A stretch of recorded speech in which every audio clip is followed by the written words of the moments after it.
Hello, welcome back to a video from the Pacificus Mapping channel. Today I just want to talk about another part of early phase of World War II that is more marginal and lesser discussed, and that is the German invasions of Denmark and Norway during April, May, and June 1940. So, today I want to talk about the Scandinavian operations, Operation Weserübung, during the spring of 1940. So, as you may know, Germany invaded Poland in September 1939, and the United Kingdom and France had declared war on Germany on September 3rd. And over the course of the next several months, both sides have been developing plans. Both the Axis, both Germany and Britain, France, have been developing plans on how to defeat one another.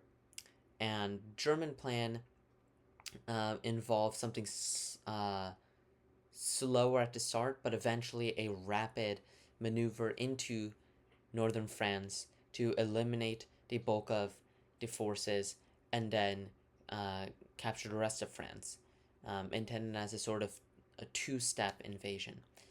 The Allies, on the other hand, did not want to invade Germany through some grand offensive. They were playing defensively, and they had never wanted to increase the scale of the war. They wanted to lose as few lives as possible, and so they did not retaliate against the German bombings of Poland with bombings on German cities. Instead, they dropped leaflets and expressed serious words of condemnation in diplomatic letters that you'd see in the Yellow Book and the British Blue Book, but no signs of full-scale war. The French did launch a little offensive into Saarland called the Saar Offensive. They had about triple the amount of forces as the Germans on the other side, and yet they did not advance any further than about a dozen miles, and it became a practically meaningless, fruitless show of assistance to Poland without actually accomplishing anything. They never really wanted to advance. They pulled back in only several weeks after, anyway. So both the British and French were uninterested in a long World War I style trench warfare in the Western Front. They created plans for other ways to wage war against Germany, including economic warfare. The British tried to blockade the Germans navally, but the German U-boat submarines managed to take an incredible toll on British shipping, including shipping from the United States to Britain, and then the German fleet in the North and South Atlantic, most notably and infamously Hans Langdorff's Admiral Graf Spee, were moving about in the South Atlantic and briefly in the southern Indian Ocean to disrupt British shipping before being eliminated near Uruguay. And the British and French also want to, they conceived of ideas to wage war in other parts of Europe besides just economic warfare. They consider serious military involvement, but not on the Western Front. They met in a supreme Allied command meeting in Hove, France, and the British and French military leaders agreed to not escalate the conflict in the Western Front. They discussed plans to intervene either in Salonika or Istanbul to try to dissuade um, uh, German encroachments into the Balkans, but they worried about Mussolini's intents and whether an Allied um, landing in Istanbul or Saloniki would um, encourage the Italians to side with the Germans, which they wanted to avoid.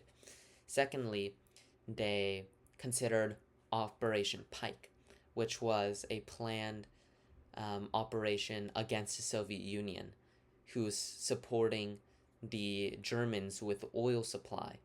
And this Operation Pike involved an Allied bombing operation in Baku in the Azerbaijani SSR.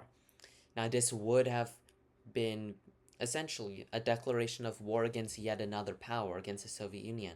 Keep in mind, the British and French were not at war with the Soviet Union, they were at war with Germany. And yet, many politicians in both of those countries' assemblies considered attacking the Soviet Union because they viewed them as aggressors, because they had also invaded Poland. Eventually, both of those ideas were scratched. Instead, they opted for a much less disruptive idea, which was to send in uh, mines across the Rhine River, let it flow um, to disrupt German transportation near the Ruhr. So instead of active aerial bombardment, they opted for a plan to send in these mines across the river to the Germans.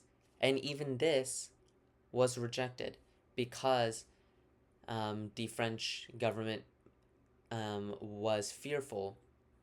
Edward Daladier suggested that this might prompt the Germans to do something similar along the Meuse and send their own mine weapons across the Meuse River, which would escalate the war on the Western Front, which is contrary to the interests of both France and the UK. So neither of them opted for any sort of aggression. Nothing in the Southern Balkans, nothing against Azerbaijan, and nothing along the Rhine River. However, they did think of another plan: Norway.